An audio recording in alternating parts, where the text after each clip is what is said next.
Hello Year 10, Ms Malt here. As you can see from this slide, today's teaching is going to be round about Macbeth. Macbeth is your next English Literature GCSE set text, and it's the only Shakespeare you do for GCSE, and Macbeth is something that I think most of you are going to enjoy. Now my topic is going to be the contexts that you on this. Can you just make sure please that you have a notebook, you have lined paper or a new Word document. You should also have the pages that go with this presentation opened up in front of you or on the screen in front of you. You should have a folder in your work area online called Macbeth English Literature, and that's where you should be saving the whole of your notes that you make about this play as you work through the next 7 weeks of stuff to do with Macbeth. This work is to do with the contexts, and I'm going to be doing 3 parts of work on this. Today it's called All Things Kingly, and it's to do with the issues surrounding being a king in the time that Shakespeare was writing.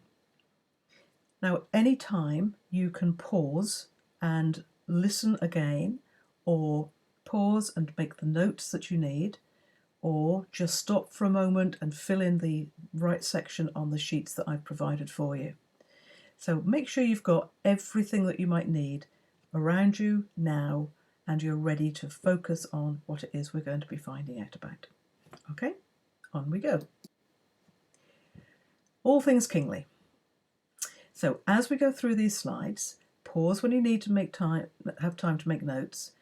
There are different subsections, so you will need to make sure that you organise your notes so that you can make sense of them when you come to look at them again. When you've completed the tasks on the sheet, save them, store them somewhere. No need to print anything off. Just be ready to move on to the next one. Okay, let's have a look at the guy on the right hand side here. This painting is a portrait of King James I. If you were studying history, you'd be looking at the symbols that are on his clothing. You might be looking at what's on the chair behind him. You might even be analysing what it is that's the carpet or the wallpaper is showing. But we're not history students. We're English literature students, so all you need to know is this is King James I of England. Macbeth. Confusing sometimes because there is Macbeth the character and Macbeth the play. So I'll try and keep it clear if I can. So what year was the play Macbeth written? Well, actually, that's not quite so easy to answer. It's thought that it was first performed to an audience in 1605. It was written sometime before that. It wouldn't have been written before 1603, and that will become evident in a minute. But it was sometime between 1603 and 1605. 1605 might well be a date that you remember or know for something else. Any thoughts? 1605? Let's go back first of all then to 1603. So 1603 saw King James I of England and Ireland crowned. James was already King of Scotland and had been since 1567, when at the age of 13 months he was crowned King of Scotland.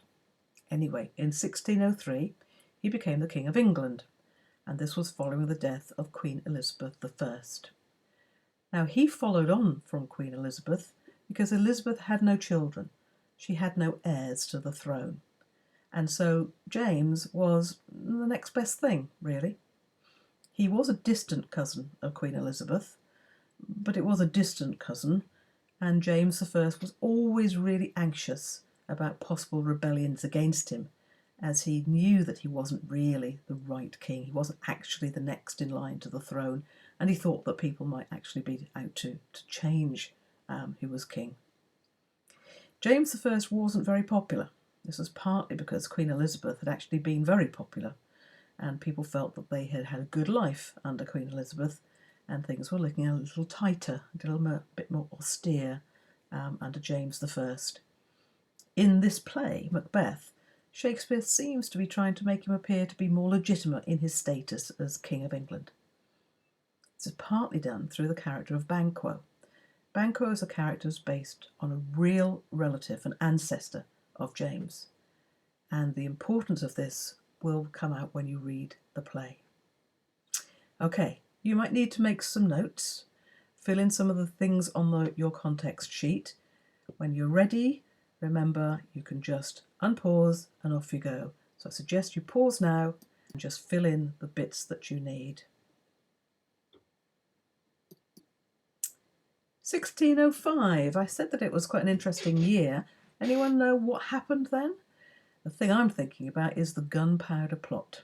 Yes, King James was not very popular and the Catholics tried to blow him up along with the rest of Parliament. They failed.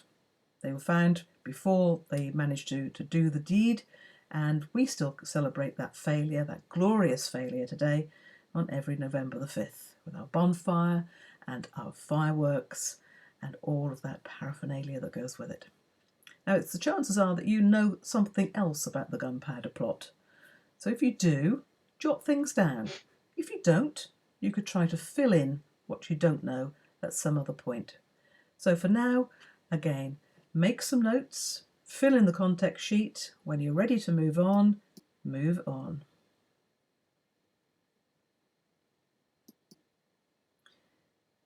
What else do we know about Shakespeare and why he might have tried to make James happy? Why he wanted to be on the right side of the new King James? England at that time was in quite a difficult time and place to live in. And the problem between the Catholics and the Protestants meant that actually there was a lot of uncertainty as well. And James, as a new king, had very different ideas. He was very different to Queen Elizabeth, obviously. He was Scottish. He was quite an interesting man in many ways. But Shakespeare, whose own family had kind of Catholic dissenters within them, might well have been considered to be a bit of a danger. So Shakespeare thought it was important to make King James happy. And he did it by having a lot of witches in the play. Yes, that might seem a bit odd, but King James was fascinated by witchcraft. He even wrote a book about it. That book was called Demonology, and it was published in 1597, before he became King of England. He had been interested in it for a long time. Once he was on the throne in England, in 1604, he made witchcraft a capital offence. It hadn't been an offence before that, but quite shortly after he became King of England, James made witchcraft a capital offence, which meant that if there was any evidence that you had a relationship with the evil spirits, you would have been condemned as a suspect to death.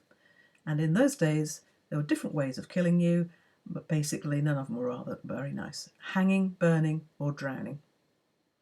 The audience of Macbeth would have believed in witches just as much as James, and they saw the witches as being the evil servants of the devil. And this audience of the time, these people of that day, would have been very strongly church-going people. They would have really believed the whole thing about God and the evil devil coming in between them. On the right-hand side there, you've got a picture from a still from one of the stage performances of Macbeth, showing a depiction of the three witches. Of course, that's just stagecraft, making them look quite so evil. Okay, time for a few more notes then. Write a few things down, fill in that context sheet space, and when you're ready, move on to the next.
Okay, we're now on to the divine right of kings, another subsection.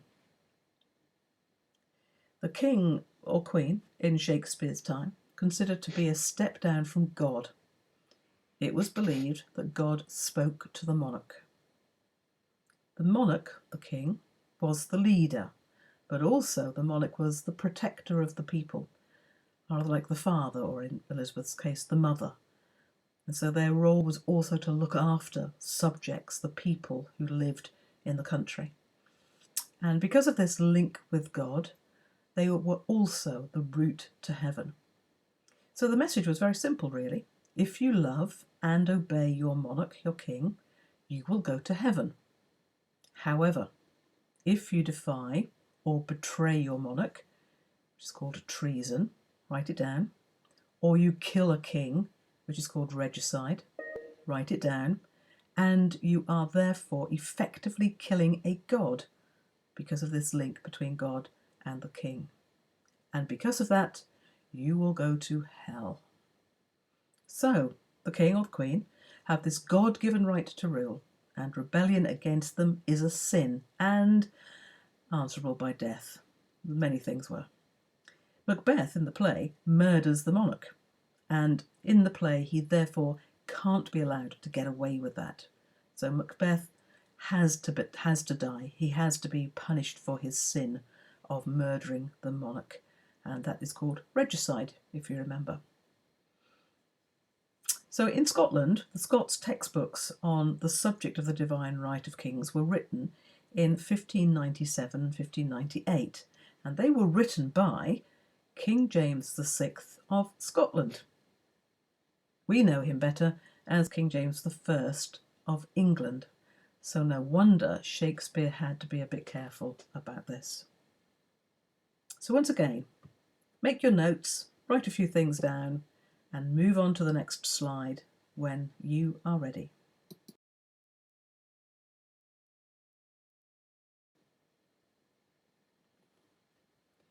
This is about the great chain of being. And in many ways, this is a bit like the divine right of kings. So the great chain of being includes everything from God, sitting up in the heavens, way, way up high, and the angels, they're at the top, coming down then to humans, to animals, to plants, to rocks and minerals at the bottom. So basically you start in the sky, or in the heavens, and work your way down to and then into the soil. And the closer you were to heaven, the higher you were in rank. The lower you were, the closer you were to the soil, then the lower your rank. It was basically believed that your position on earth as a noble or as a farmer or as a beggar was because that was the place that God had decided for you. This is very similar to the divine right of kings. If you're at the top, you have power and control over those below you. So take a moment to have a look at the image there. Hopefully it's clearer on your screen than it is mine at the moment. But you see the sovereign, the king or queen at the top, and the nobility, and that passage down. And it was very difficult in this society to move from one social group to another. If you were rewarded with a title, with an honour, with something like Macbeth is by King Duncan in the early stages of the play, that's a great thing. You're rewarded with something, it takes you up. But it's very difficult otherwise to move between these different groups of people. Just take a moment to look where the women are. Yes, there we are, right at the very bottom, after the servants and the paupers. Paupers are basically beggars. So we are there, right down at the bottom. Great. Okay, once again, make your notes, fill in your sheet, and move on to the next slide when you're ready.